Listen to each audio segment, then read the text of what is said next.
So I live in a part of the world that's already very rainy, and we've just gotten through with our rainiest February on record. And a lot of days I'm outside, and I have to say, a couple of days last week we actually saw the sun once or twice, and the sunlight felt really good. I think most people appreciate a beautiful sunny day, but we had been deprived of it for so long that I was doubly thankful just to see the sun. But if you live in an anthill and there's an ornery kid in the neighborhood with a magnifying glass, then they might not appreciate how the sun feels quite as much as their anthill sizzles and starts to burn. And the thing about light from the sun, is that it can be scattered or it can be focused. And the way it's channeled by the forces that are external to it, the power that it delivers, it can be very, very positive, it can be very, very weak, or it can be so powerful that it destroys everything it comes in contact with. And I get so impatient with this, frankly, very worn-out trope about if you had a time machine, you would go back in time and you would kill Hitler while he was still a baby. And quite apart from the problem that's a cliche at this point, there's also the fact that Hitler wasn't the problem. Hitler was a very, very talented individual who, in some ways, sped up and magnified what a much, much larger group of people wanted to bring about, and they had the support, and not even the conspiratorial cooperative support, but they drew support, and they drew energy from institutions and problems and anger and unaddressed stressors in their environment. So if you killed Hitler, all you'd be doing is taking one photon out of that concentrated sunbeam, and I don't think those ants in that anthill would find it comforting as their anthill caught fire that one particular photon had been removed. And I know that I am, at this point, getting a little wonky and academic right out of the gate, but what I have come to see is that where we are in the friction between the different factions in our national community, that this really, it is a system, and it is the confluence, the coming together and offsetting and magnifying and rechanneling of a lot of different forces who are not conspiring with one another, who do not have one objective, but there are dynamics that are amplifying the effect of what they do in ways that wouldn't happen in other periods of history.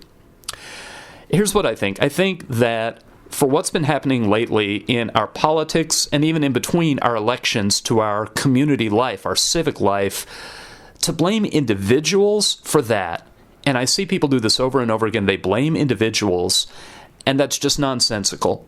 It's like blaming drops of water for a sneaker wave. We've had a few times over the past few years, I live close to the Pacific coast, and we've had people who were out on the beach enjoying themselves, and in came a sneaker wave, and it took them out to sea. And there was one just a few weeks ago, a father and his 3-year-old child, and the wife and the mother saw it happen, which has to be just unbelievably devastating. So sneaker waves are awful things, and you have to keep your guard up while you're on the beach. But the silly thing would be to respond to sneaker waves by blaming individual drops of water and thinking, well, in other situations where there are drops of water, I just wear a raincoat. So on the beach, I'll just wear a raincoat, and then I'll be safe from sneaker waves because they're just made up of drops of water, which is nonsensical. A sneaker wave is a systemic problem. It's water that's been channeled in a way that's not duplicated very often, in a way that makes it very unexpected, makes it very powerful, and I think that is the pattern, the profile that happens in community life. All elections are systems. All elections are movements in a large ocean. That, I think, is part of the explanation for why there's rarely a third term for one political party. The elder George Bush was elected after Reagan's 2 terms. Really, that's a sign of how powerful Reagan was. But then Clinton had his 2 terms and Gore could not get elected. And then George W. Bush had his 2 terms and John McCain found the electorate didn't want to hear from him. And Barack Obama had his 2 terms and the country was not ready for Hillary. Because oceans, they tend to move. They don't move forever in one direction. They tend to come back and find their level. But there's something off about the pattern right now, and there are perfect storms, and there are sneaker waves, but what you can't do is you can't simplify down the causes because they are complex.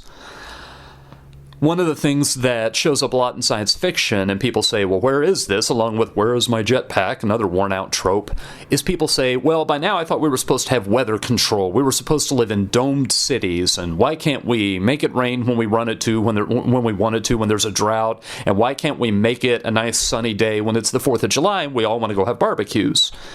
I actually would be fairly terrified of weather control because the weather is quite possibly the most complex system imaginable, and if we ever did get to the point where we could create a weather system, I don't know that we could stop it.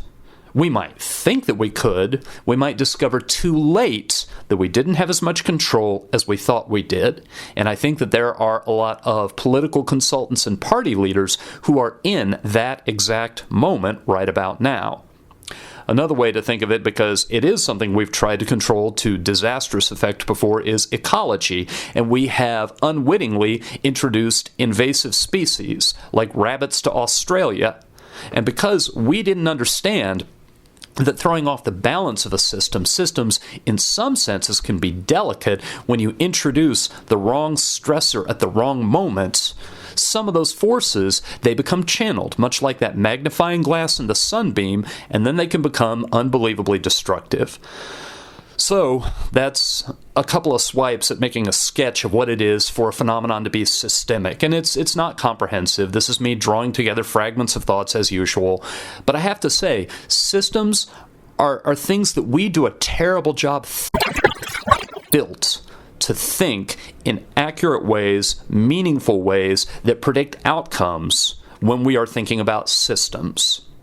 Instead, what we tend to do is we tend to create narratives, we tend to create descriptions of the systems that simplify them.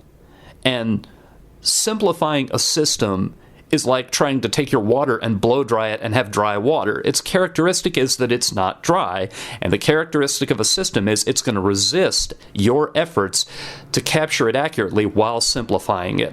I think there are a couple of reasons that we do this. I think one of them is that we try to simplify our thinking about systems because a straightforward narrative tells us how to stay safe, how to stay beyond the control of that systemic phenomenon. And my example here would be homelessness.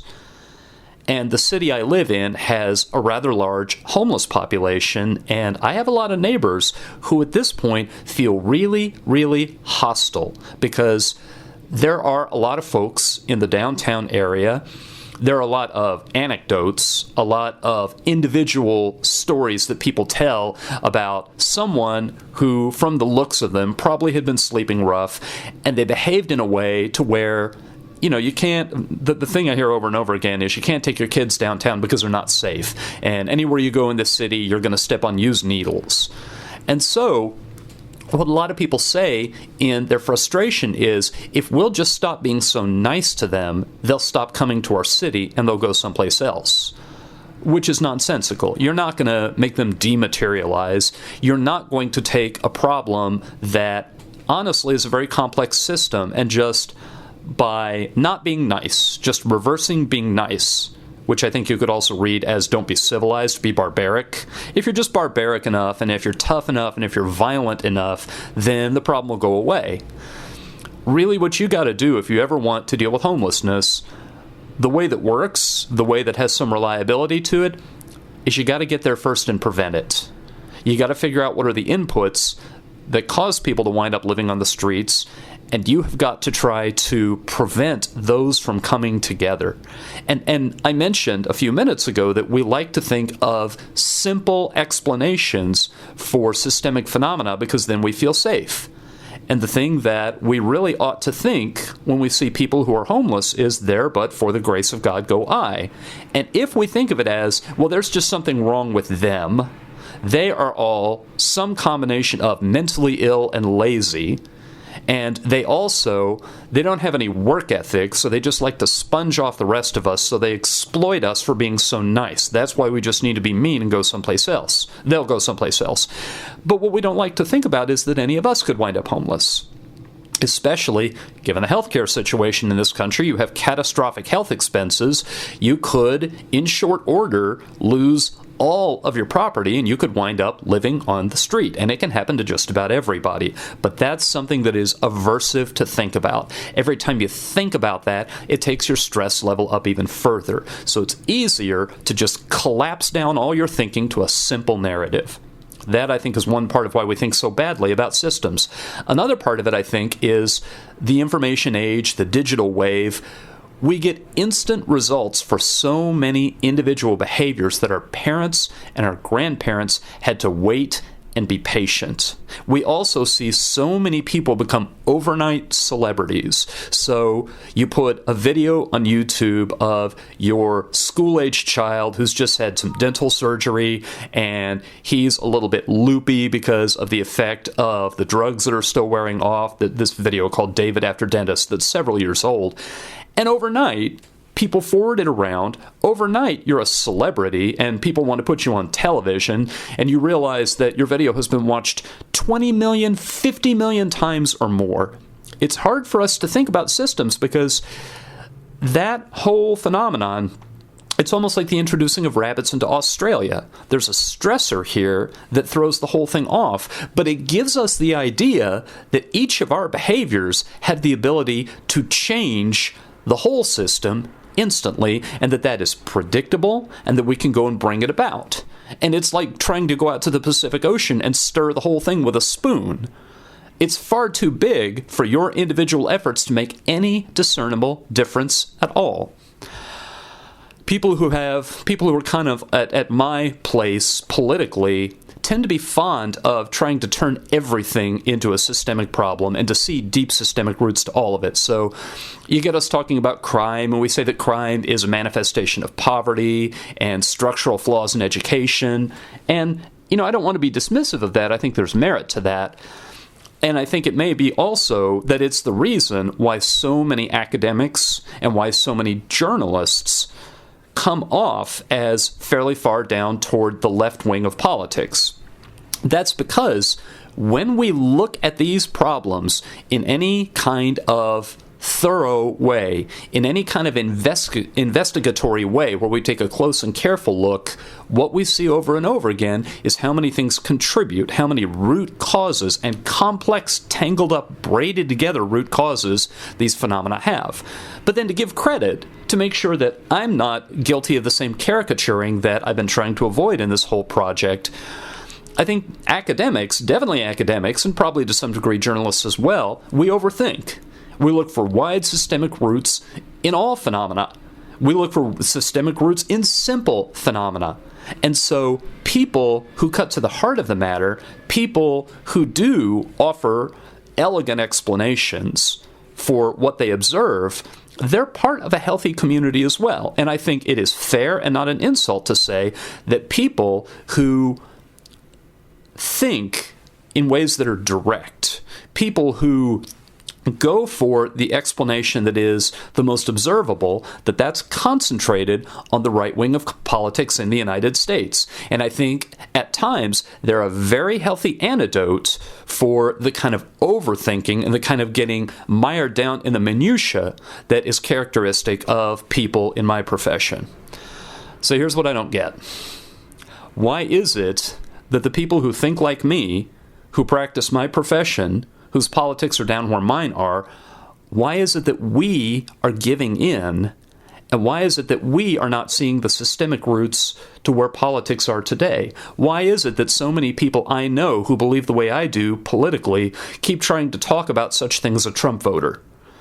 Keep trying to caricature and essentialize the person who voted for Donald Trump, when really there's not one profile of voter who voted for Donald Trump. There are dozens upon dozens. There are lots of people, endless people, who voted for Donald Trump for endless distinct reasons, with endless distinct motives, and those motives and those reasons are not mutually reconcilable. And you know what? The same was true for Barack Obama. And the same was true for Mitt Romney, and the same was true for John McCain, and the same was true for Hillary Clinton. I have to say, I am still struggling with the cognitive bias of false consensus. Now, what that means is most of the time, we like to think as though everybody really deep down thinks the way we do. And a weaker version of it might be that we at least think that's true for everybody we recognize is in our group. And because I live in the Pacific Northwest, you might guess that I live in the part of the country that did go for Hillary Clinton in 2016. But I would have thought that she won by a fairly safe margin. Over the weekend, my member of Congress gave a speech that I watched. It was live on Facebook, and he mentioned in giving that speech that she only won this district where I live by 500 votes. He said it was the single closest congressional district as far as the presidential election in the United States. And I am still blown away by that. I only found that out about 48 hours ago. And so, the idea that there were that many people living in my community who voted for Donald Trump, that hammers home to me, this was not, there's a Trump voter and Trump appealed to the Trump voter and the Trump voter went to the polls and voted for Trump. If that were true, then a lot fewer people, I think, in this community would have voted for Trump. Instead, I think there were a lot of reasons, a lot of motives, and I think that all of those reasons and motives, someone had a magnifying glass, and all of them came together instead of being spread out and dissipated. And when something like that happens, something latent that can happen becomes a sneaker wave. So then the next place my mind goes in thinking about phenomena that are systemic is, I think about the common cold. So, in science fiction, they always have dome cities and weather control, but they also have found a cure for the common cold. And if you know much about the common cold, you know that it's virtually impossible to cure because the cold itself, the common cold, that's a label we gave to a whole variety of viruses. They have certain characteristics in common, but they're different enough that one treatment is not going to be able to kill them off. They're called rhinoviruses. And there's probably a much longer talk I could have, and in some of my classes it actually comes out about how medicine, the profession of medicine, is our attempt to take a manageable, digestible narrative or explanation and apply it to a complex system. And as is, that narrative is so complex that medical school is one of the most challenging things you can do as far as education. But even that narrative, even that set of interlocking explanations is hopelessly inadequate to explain the variety in the human body. Just about anyone who is a veteran health care provider will tell you that a lot of times people bring in symptoms that make absolutely no sense. A lot of times they prescribe a treatment that shouldn't necessarily work, but whatever the problem is, it goes away on its own. And a lot of them, if they're candid, they'll say, we can do some pretty incredible things. Medical science has given us some pretty remarkable abilities. But the fact is, we are at a loss for what's going on a large part of the time. So to get back to the common cold real quick, well, if you can't cure the common cold, then maybe what you should do is you should just do everything right to keep your immune system up. But what we've discovered over the years is that that can actually make it worse. That can make the cold more severe. Because when you've got a rhinovirus, it's going to run its course. You give it a few days, and if that genuinely is all that you've got, then your body's immune system's going to be triggered and it's going to fight it off. But if you do things that actually amp up your immune system, the symptoms that you have, the runny nose, the cough, all of that, that is your immune system. And the stronger your immune system, the more it's topped up, the more violent its response to the invader, the more severe the cold is. So if you want a mild cold, really the way that you get a mild cold is for your body not to overreact to this rhinovirus that's made it into your body. one of the better ways to think about what to do about the common cold is really the same thing that I was saying before about homelessness, which is the smart thing to do is to try to prevent it. Try to stop it from spreading. So if you're around people who have a cold, you should wash your hands. You should make sure that you don't pick up the samples of the virus that they have and get it to your mucous membranes where it's going to start to reproduce. If you just practice extra good hygiene, then that's one of the ways to deal with it. Another way that you deal with it is you treat the symptoms. So you make sure that you drink a lot of fluid so you don't wind up dehydrated and letting that turn into an even worse problem. You also make sure that you get plenty of rest. You know, if your body has that additional stressor in it and you aren't getting enough rest, then a cold can turn into something that's a lot more dire, a lot more threatening. And I have to say here that another, I think, facet of how we don't think in very smart ways about systems, and we come up with these comically oversimplified explanations. I think there are probably more home remedies for a cold. That you should have some chicken soup, that you should bundle up and make sure that your body is nice and warm. Because if you get out in cold weather and if your body gets a chill, then that somehow brings on a cold. And really what that's doing is that's correlating two phenomena because of where they happen in the calendar, when really one has nothing to do with the other. I mean, I think I'm probably oversimplifying here too, but a big part of the reason that we refer to the winter months as cold and flu season, my understanding of it is, those are the times of year that we're more likely to stay inside. That we are more likely to be confined in rooms and buildings with one another, which means if someone else catches rhinovirus, they'll be in the same room with you when they sneeze, or they're more likely to sneeze on their hands and handle a doorknob. And the percentage of time that you spend outside, not in that environment, lowers the likelihood that you're actually going to come away with that cold.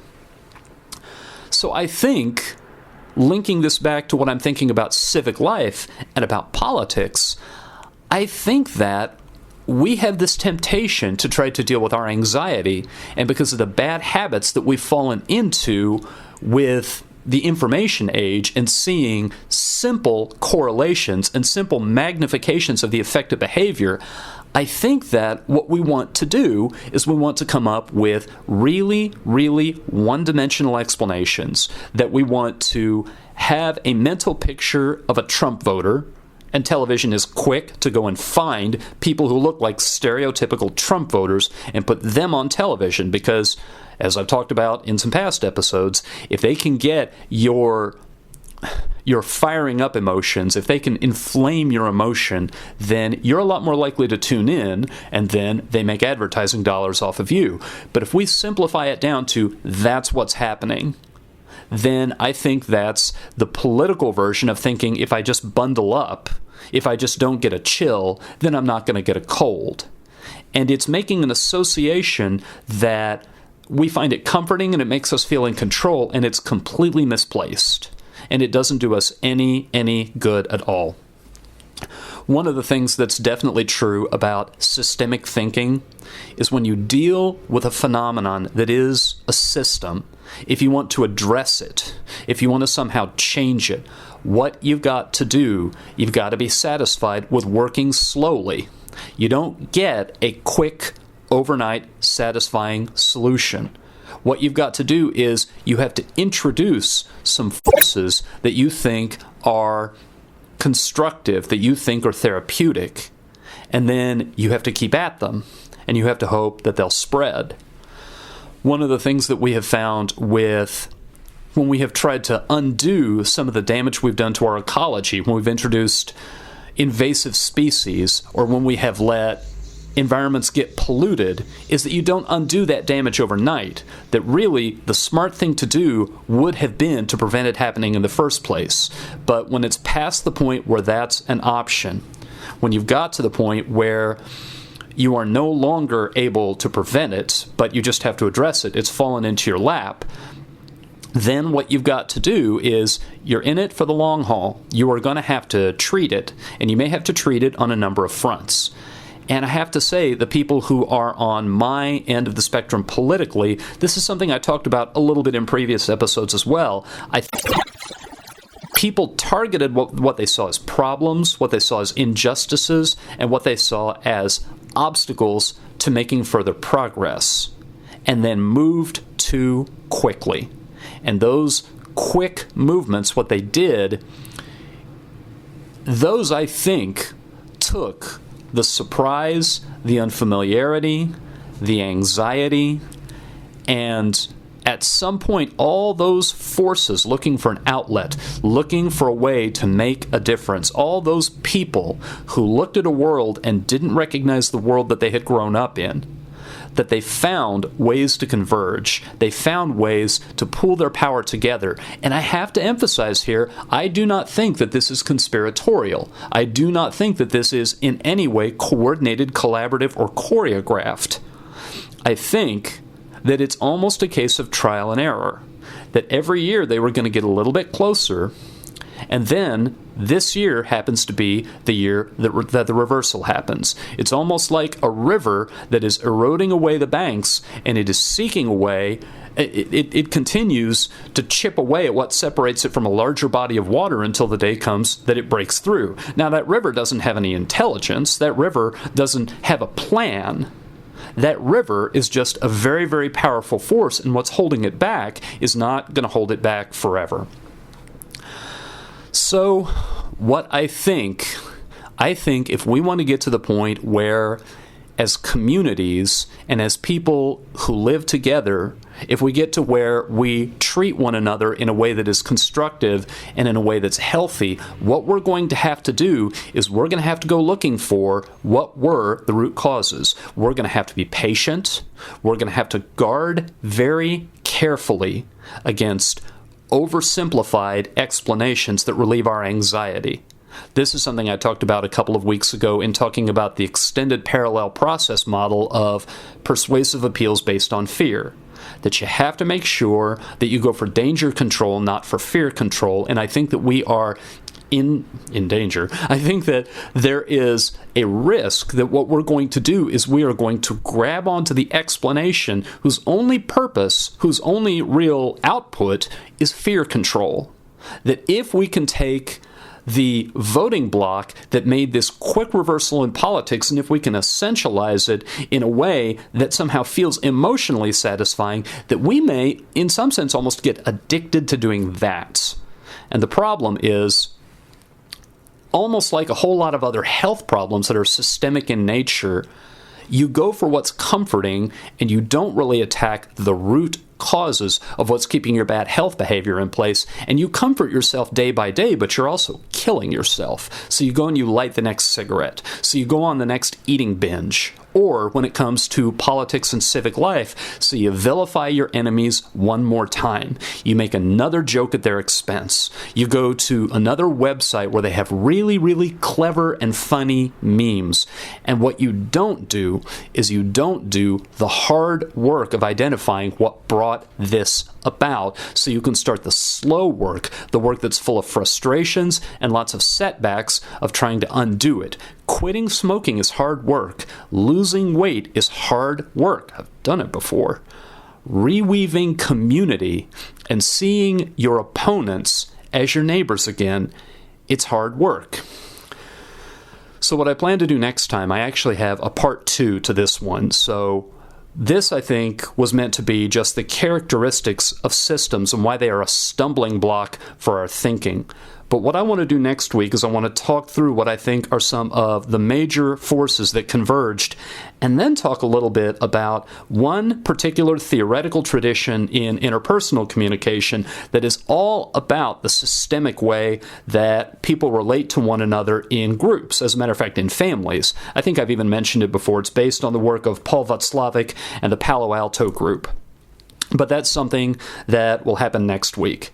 In the meantime, I'm going to spend the next week trying to do the hard work of thinking in a way that's constructive and not lazy, and I commend the same set of objectives and goals to you.